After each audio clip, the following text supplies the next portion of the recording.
Bismillahirrahmanirrahim. Assalamualaikum warahmatullahi wabarakatuh. Berita Al-Hijrah 28 Oktober bersama saya Nazirah Syariat. Kita saksikan tajuk utama malam ini. 3 beranak maut langgar belakang lori baiki jalan.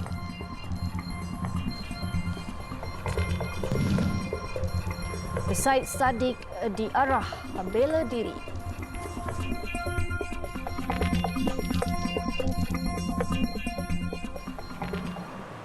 Perancangan percutian sebuah keluarga ke Port Dickson bertukar tragedi apabila kenderaan dinaiki mereka terlibat dalam kemalangan maut.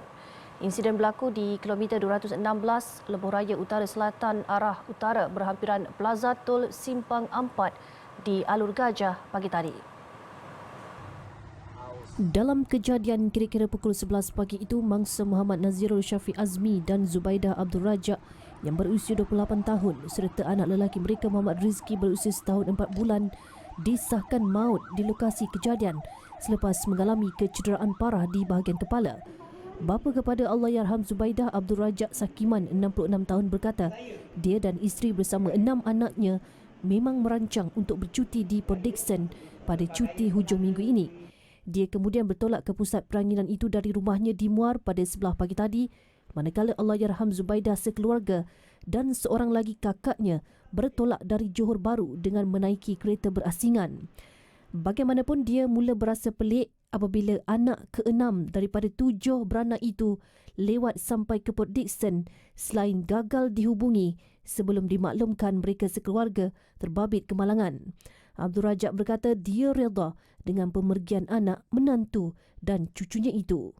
Ada orang telefon, itu kata dia sapit insiden. Kat mana Simpang 4 itu? Simpang 4. Tak tahu kat mana, saya pun tak tahu. Dengan insiden dengan apa, saya pun tak tahulah. Kalau macam ni, sekarang dekat Hospital Alur Gajah. Pergi kemari terus, kemari direct kemari terus. Jadi tak tahu apa cerita. Sampai sini dapat tahu, 3-3 habis. Cucu apa nak buat dah. Sementara itu, Ketua Polis Daerah Alur Gajah, Superintendent Arsyad Abu berkata, siasatan awal mendapati ketika kejadian sebuah lori yang sedang menjalankan kerja pembaikan pembahagi jalan tengah telah berhenti di lorong paling kanan dan proses meletakkan kon sedang dilakukan.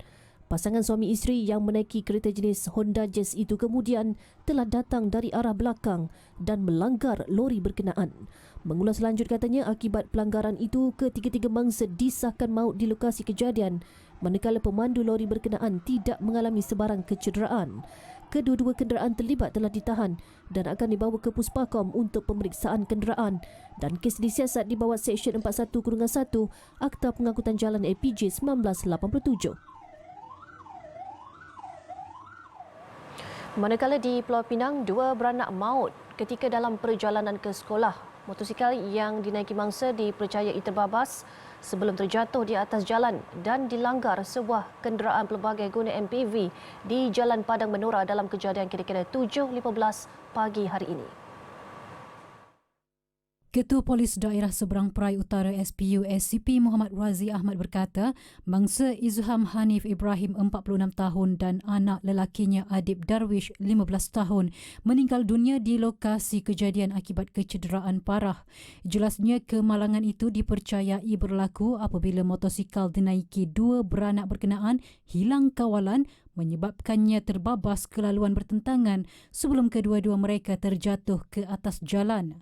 Dalam masa sama, sebuah MPV datang dari arah bertentangan iaitu dari arah penanti menghala kepala batas tidak sempat mengelak lalu terlanggar 2 beranak itu. Pelanggaran itu katanya telah menyebabkan Izham Hanif dan anaknya meninggal dunia di lokasi kejadian kerana mengalami kecederaan parah di bahagian badan. Mayat kedua-dua mangsa dihantar ke Hospital Kepala Batas untuk bedah siasat.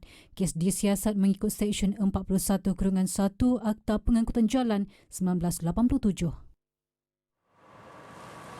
Bekas Ahli Parlimen Muar Said Saddiq Said Abdul Rahman diarah bela diri terhadap 4 pertuduhan termasuk pecah amanah dana berjumlah RM1 juta. Ia selepas pihak pendakwaan berjaya membuktikan kes prima facie terhadap Presiden Ikatan Demokratik Malaysia Muda itu. Mahkamah Tinggi Kuala Lumpur memerintahkan Syed Saddiq untuk membela diri selepas Pesuruhjaya Kehakiman Datuk Azhar Abdul Hamid membuat keputusan itu. Pada 27 September lalu, pendakwaan menutup kes berkenaan setelah 30 saksi selesai memberi keterangan dalam perbicaraan bermula 21 Jun. Saksi terbabit termasuk ibu dan bapa Syed Saddiq iaitu Sharifah Mahani Syed Abdul Aziz serta Syed Abdul Rahman Abdullah As-Sagaf dan bekas penolong bendahari Armada Bersatu Rafiq Hakim Razali. Pendakwaan juga menawarkan 13 saksi kepada pihak pembelaan termasuk 2 pegawai forensik SPRM serta 3 rakan Syed Saddiq. Mahkamah menetapkan bekas Menteri Belia dan Sukan itu untuk membela diri bermula 22 Februari tahun depan. Dan berikut 4 pertuduhan yang dikenakan terhadap Syed Saddiq. Bagi pertuduhan pertama, Syed Saddiq dituduh bersubahat dengan Rafiq yang diamanahkan dana berjumlah RM1 juta dan melakukan pecah amanah dengan menyalahgunakan dana itu. Pertuduhan kedua, penyandang kerusi Parlimen MUA itu juga diarah membela diri terhadap pertuduhan pindaan menyalahguna harta RM120,000 milik Armada Bumi Bersatu Enterprise dengan menyebabkan Rafiq melupuskan wang tersebut. Manakala 2 lagi pertuduhan membabitkan pengubahan wang haram melibatkan pemindahan wang masing-masing RM50,000 daripada akaun Maybank Islamik Berhad miliknya ke dalam akaun amanah saham Bumi Putra miliknya hasil aktiviti haram.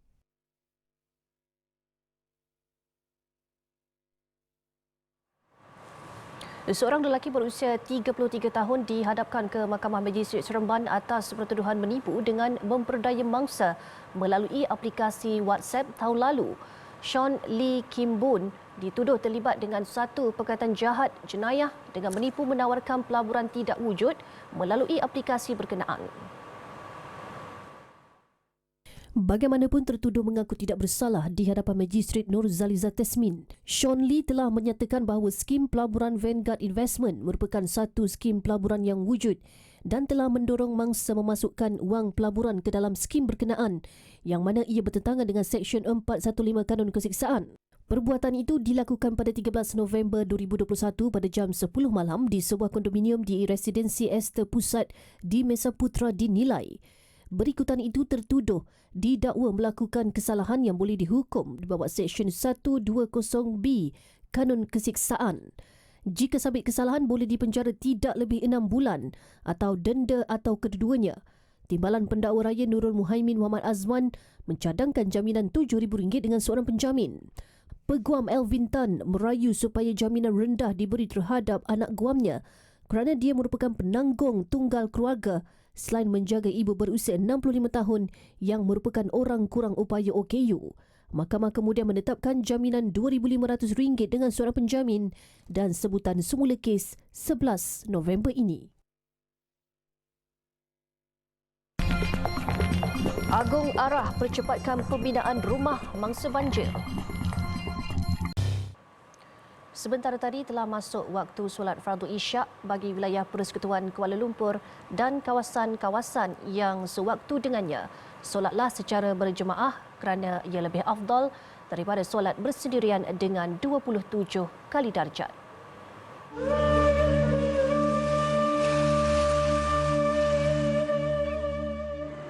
Allahu Akbar, Allahu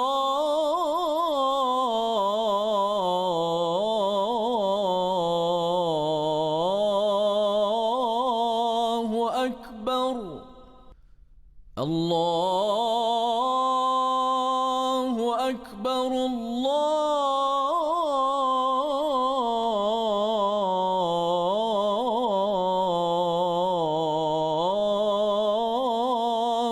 Akbar. أشهد أن لا إله إلا الله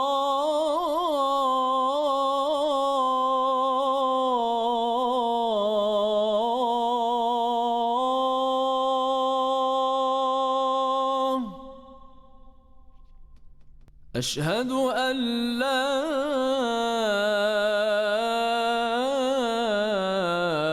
إله إلا الله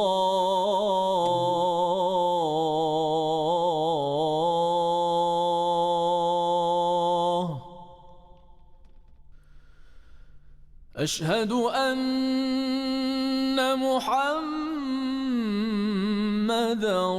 رسول الله.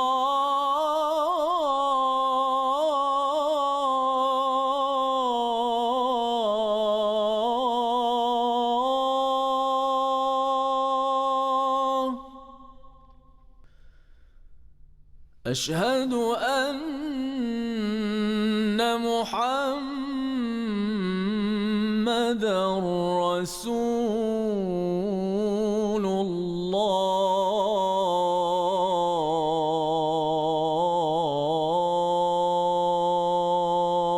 الله.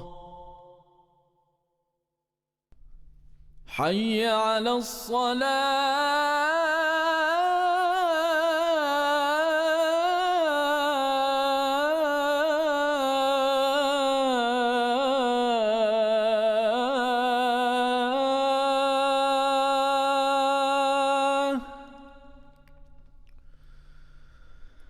حي على الصلاة.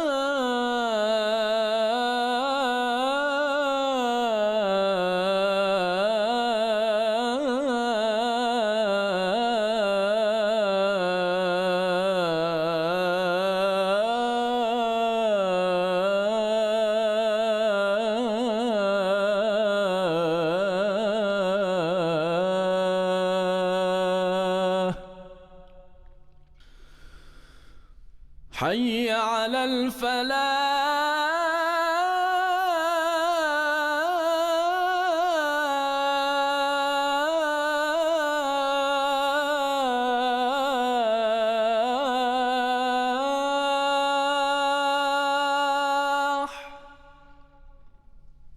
حي على الفلاح.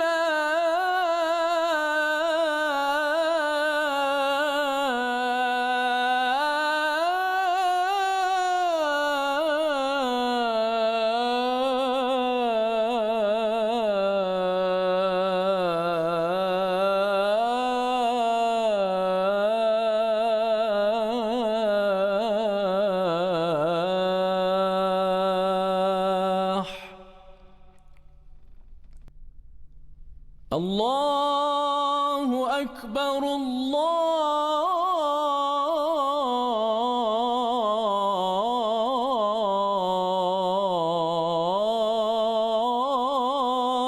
أكبر. لا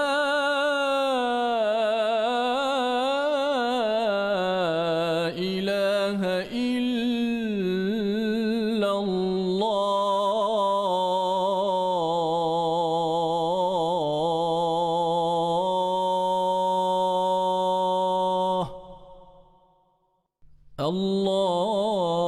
اللهم رب هذه الدعوة التامة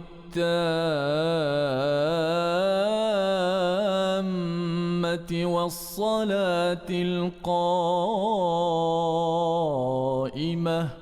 آت سيدنا محمدا الوسيلة والفضيلة والشرف والدرجة العالية الرفيعة وابعثه مقاما محمودا الذي وعدته إنك لا تخلف الميعاد.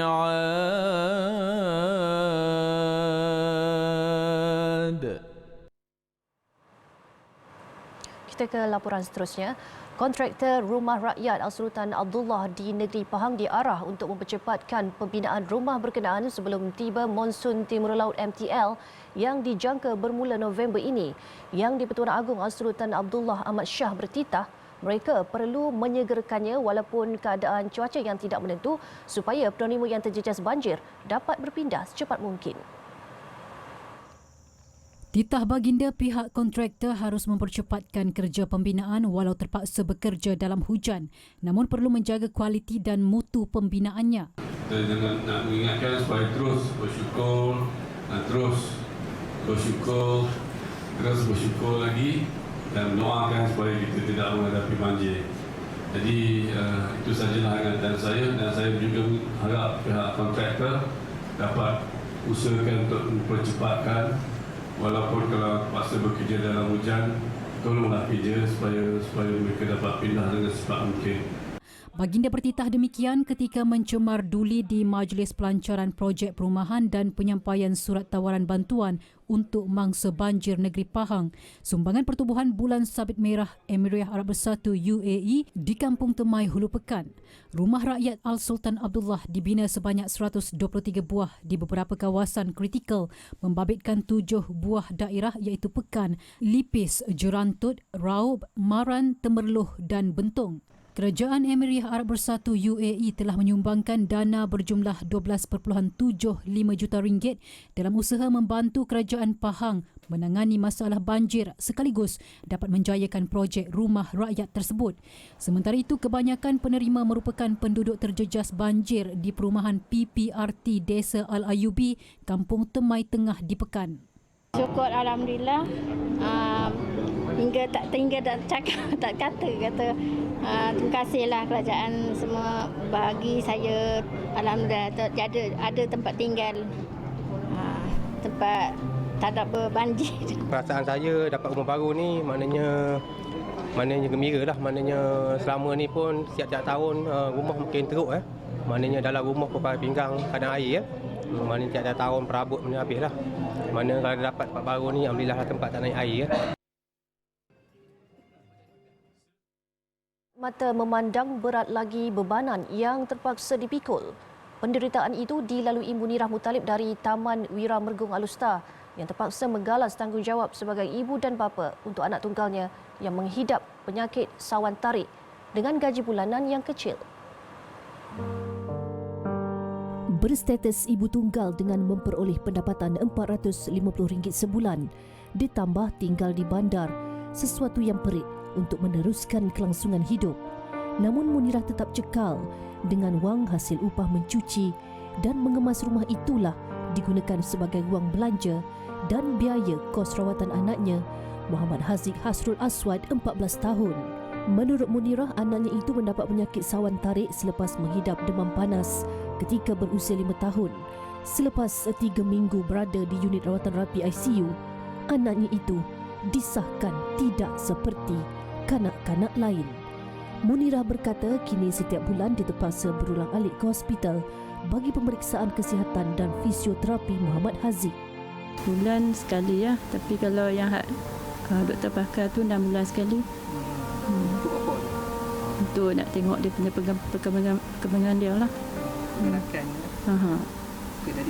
Dia pun nak kena kadang 6 bulan sekali pun ambil darah dia untuk tengok masalah apa-apa kan. Munirah tidak menyangka penderitaan dia dan anaknya itu sampai ke pengetahuan pihak Yayasan Ikhlas yang sanggup menyampaikan sumbangan tilam khas untuk anaknya tidur. Katanya anaknya tidak dapat tidur di atas katil kerana sering terjaga malam dan mengigau bimbang akan terjatuh dari katil. Sementara itu, pengurus operasi Yayasan Ikhlas Alustar Fuzai Syahir Muhammad Fuad berkata pihaknya mengetahui masalah yang ditanggung dua beranak ini daripada duta Yayasan Ikhlas. Tilam ni kita ambil ikut spesifikasi hospital untuk kemudahan adik Aziz lah untuk tidur pada waktu malam. So adik Aziz ni kita tengok dia ada mengalami masalah untuk berjalan tu lah. So dia perlukan support daripada tilam untuk tidur dengan lebih baik lah. Bagi yang ingin membantu meringankan sumbangan boleh menyalurkan ke akaun Bantu Pesakit Sihat di Maybank Yayasan Ikhlas bernombor 5628 3463 6228 atau menghubungi talian 019 611 5954. Kesepitan hidup seorang tukang rumah dari Kampung Paya Besar, Kuala Berang, Hulu Terengganu terus diuji apabila isteri yang menjadi tulang belakang keluarga terlantar akibat serangan strok sejak sebulan lalu. Muhammad Nasir Salih, 53 tahun, kini menggalas tugas mengurus kehidupan 5 anaknya selain perlu memberi perhatian penuh kepada Siti Normah Lebu yang turut menghidap diabetes kronik. Tumpuan penuh Muhammad Nasir terhadap keluarga menyebabkan dia tidak dapat keluar mengambil upah sebagai tukang rumah. Bahkan sebelum ini pendapatannya juga tidak menentu. Saya cuma kerja sebagai tukang rumah. Tu pun kalau ada orang panggil kerja, baru ada kerja. Kalau tak adalah. Pendapatan pun bak kata orang cuma tak sebanyak mana. Kadang-kadang untuk perbelanjaan sebulan pun tak tertampung. Anak sulungnya Muhammad Afirul Afandi, 23 tahun, yang merupakan OKU Lembam, turut menghidap asma sekaligus menyukarkannya mencari pekerjaan untuk membantu keluarga. Manakala 4 lagi anaknya yang berusia dalam lingkungan 11 hingga 20 tahun masih belajar di bangku sekolah dan kolej. Muhammad Nasir juga buntu dengan keperluan isterinya, termasuk rawatan yang mencecah RM600 sebulan. Keperluan isteri, ubat, susu, pampers, perbelanjaannya dalam RM600 dan lain-lain. Kursi roda amat diperlukan untuk memudahkan saya bawa dia pergi mandi, kadang-kadang bawa dia pergi klinik untuk rawatan seterusnya. Muhammad Nasir berkata masalah kewangan juga menyukarkan dia untuk membaiki rumahnya yang uzur dan dikuatiri boleh membahayakan keselamatan isteri dan anak-anaknya. Setakat ini, anak sulungnya Muhammad Afirul Afandi menerima bantuan Jabatan Kebajikan Masyarakat JKM RM300 sebulan, manakala permohonan bantuan sama oleh Siti Salmah masih diproses. Orang ramai yang bersimpati boleh menyumbang menerusi akaun bank milik Muhammad Nasir seperti tertera atau menghubunginya di talian 011 4029 8369. Saban tahun pada Oktober hingga Februari, penduduk di Bumi Syam berdepan musim sejuk melampau sehingga mencecah negatif darjah Celsius yang sekaligus mendedahkan mereka pelbagai situasi kritikal. Lebih sukar bagi pelarian di kem kerana ketiadaan alat pemanas, kelengkapan musim sejuk, tandas, penjagaan kesihatan di samping kesukaran mendapat bekalan makanan. Situasi itu cukup menekan penduduk warga Syria, Palestin dan Yaman, terutama membabitkan golongan warga emas dan kanak-kanak. Lebih menyedihkan, suhu sejuk melampau memaksa mereka menggunakan apa sahaja barangan yang ada, termasuk plastik yang boleh dijadikan bahan bakar untuk memanaskan badan. Bagi mereka, apa sahaja ikhtiar hidup akan dilakukan bagi mengelak diri daripada mati kesejukan. Walaupun situasi bahan bakar itu mampu mengundang kepada satu lagi risiko, iaitu asap tebal dan berbahaya yang boleh mengakibatkan sesak nafas dan keracunan. Selain itu, banyak keadaan kemah pelarian didapati sudah hampir musnah dan mengalami kerosakan teruk, dan keadaan itu menambah derita penduduk dalam mengharungi kehidupan seharian. Dan musim sejuk ni kita lihat memang satu tempoh, satu musim yang sangat kritikal bagi mereka yang berada di sana. Sebab ramai di kalangan mereka yang meninggal dunia yang mati disebabkan kesejukan, terutamanya kanak-kanak lah kan. Dan di antara mereka ni ada yang terpaksa menggunakan penyodok, dan bahkan kalau tak ada penyodok pun mereka gunakan apa? Tangan sendirilah untuk nak buang salji yang tebal ada kat sana kan. Dan kebanyakan mereka di sana pun duduk dalam kemah. Kalau di Syria sendiri ada 2.2 juta duduk di kem pelarian. Maknanya daripada jumlah tersebut ada 1.7 juta yang duduk dalam kemah-kemah. Mengulas lanjut, Muhammad Farhan berkata, konflik dan kesengsaraan ditanggung saudara Muslim di 3 negara itu umpama tiada noktahnya. Malah sehingga ke hari ini Palestin masih dijajah dan perkampungan mereka diserang. Tambah Muhammad Farhan, meskipun penyaluran bantuan itu tidak segera mengeluarkan mereka daripada konflik berpuluh tahun, namun ia sekurang-kurangnya membantu survival mereka yang memerlukan sokongan serta bantuan untuk terus kekal bernyawa. Aman Palestin dalam pada itu menyasarkan sumbangan sebanyak RM6 juta melalui kempen bantuan musim sejuk tahun ini yang bermula Oktober hingga Februari tahun depan. Antara bentuk bantuan yang akan diberikan adalah kotak makanan, pemanas dan kerosin. Mereka juga memerlukan bantuan peralatan musim sejuk dan bantuan klinikal. Dalam masa sama, Aman Palestin berhasrat untuk meluaskan cakupan bantuan sedia ada dengan menyalurkan kepada lebih 1.5 juta penduduk di Palestin, Syria, Yaman serta sempadan Lebanon yang menempatkan pelarian rakyat Syria dan Palestin. Jadi mereka bukan setakat menghadapi kehidupan yang susah, tetapi mereka sedang berjuang. Mereka sedang berjuang untuk mempertahankan tanah air mereka di Palestin, di Syria, di Lebanon dan juga di Yaman. Jadi saya nak mengajak tuan-tuan sekalian untuk sama-sama kita bantu mereka, kita membantu jihad mereka, membantu perjuangan mereka untuk mereka dapat survive dalam musim sejuk ini. Untuk maklumat lanjut mengenai kempen musim sejuk ini dan ingin menyalurkan sumbangan, boleh melayari www.jommenyumbang.com.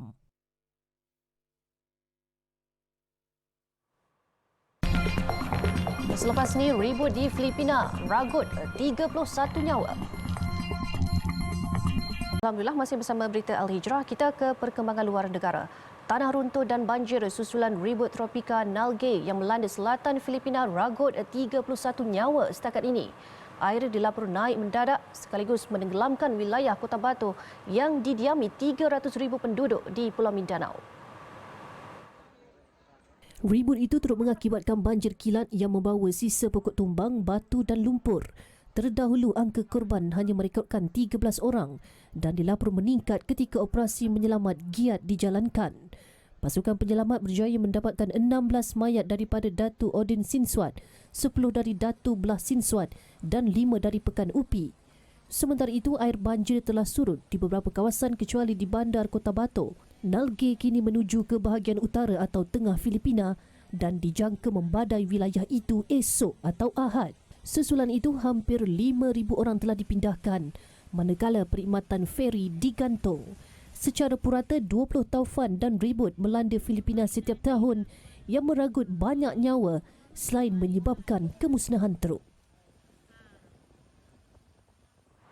Pemilik syarikat Tesla, Elon Musk, secara rasminya mengambil alih Twitter dengan nilai $44 bilion Amerika bersamaan 207.6 bilion ringgit. Pemilikan sepenuhnya platform media sosial terbabit disusuli dengan pemecatan Ketua Pegawai Eksekutif, Ketua Pegawai Kewangan CFO dan Ketua Hal Ehwal Undang-Undang. Pengambil alihan itu berlaku beberapa jam sebelum tarikh akhir yang ditetapkan oleh mahkamah untuk Musk menutup perjanjiannya bagi membeli rangkaian media sosial itu. Sementara itu, media tempatan turut mengesahkan pemecatan eksekutif tertinggi syarikat terbabit. Musk yang juga antara individu terkaya di dunia itu mendakwa mereka mengelirukan beliau dan pelabur Twitter berhubung jumlah akaun palsu di platform media sosial berkenaan. Sebelum ini, penyelesaian perjanjian itu melalui proses yang panjang sebelum Musk mengambil keputusan untuk meneruskan pengambil alihan Twitter. Awal minggu ini, Musk ke ibu pejabat Twitter di San Francisco sambil membawa singki dapur bagi tujuan menyindir. Beliau juga menukar profil Twitternya kepada Chief Tweet. Musk dalam pada itu mengulangi ketegasannya untuk menupaskan bot spam di Twitter, membuat algoritma yang membolehkan pengguna secara terbuka menentukan isi kandungan selain menghalang platform itu daripada menjadi ruang kebencian dan perpecahan.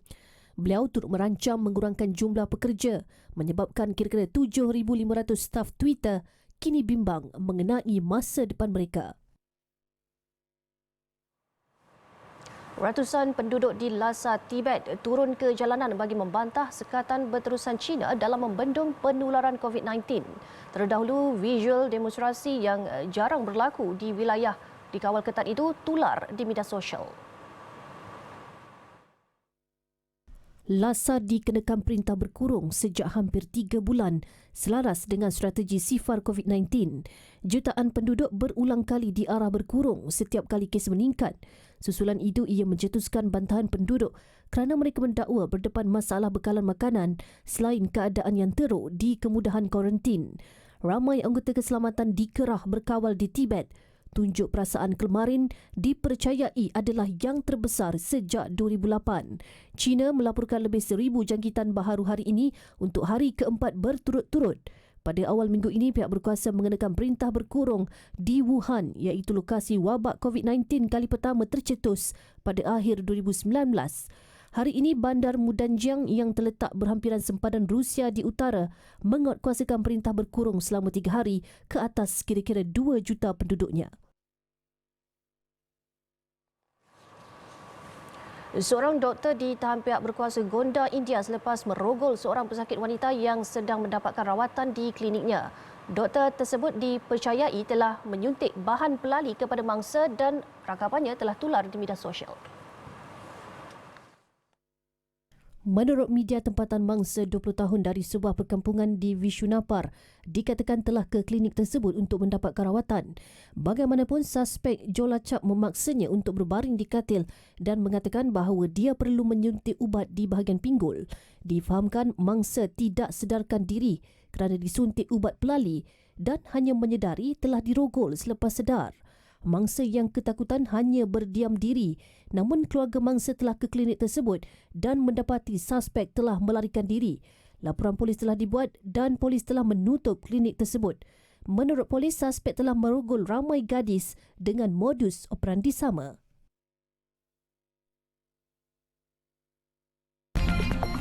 Selepas ini, gaji pekerja Malaysia naik tahun depan.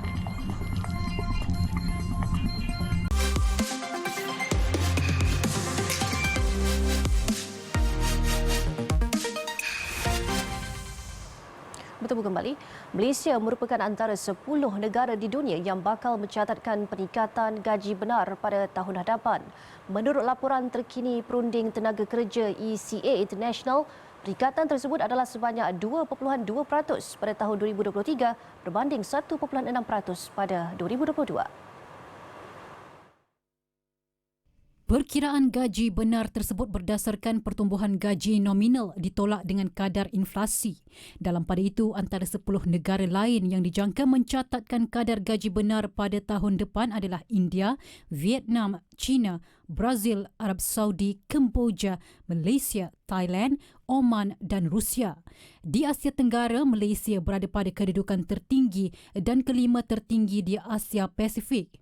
Pengarah Serantau Asia ECA Lee Kuen turut memaklumkan secara dasarnya pekerja di kebanyakan lokasi ASEAN akan melihat pertumbuhan gaji benar pada tahun ini dan tahun hadapan.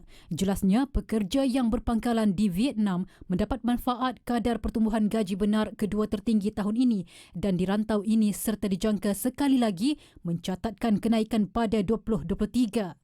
Laporan tren gaji tahunan yang dikeluarkan ECA menganalisis gaji semasa dan gaji jangkaan di 68 buah negara dan bandar di seluruh dunia.